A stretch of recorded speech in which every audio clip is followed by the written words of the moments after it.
നമ്മൾ നാടിക്കര എന്നിട്ട് നമ്മൾ ഐസ്ക്രീമൊക്കെ കുടിച്ച് സൂപ്പറായിട്ട് നിൽക്കുകയാണ്.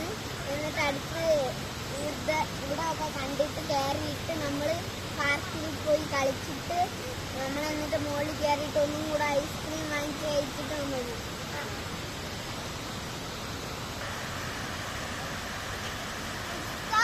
പിന്നെ എല്ലാവരും ബാബു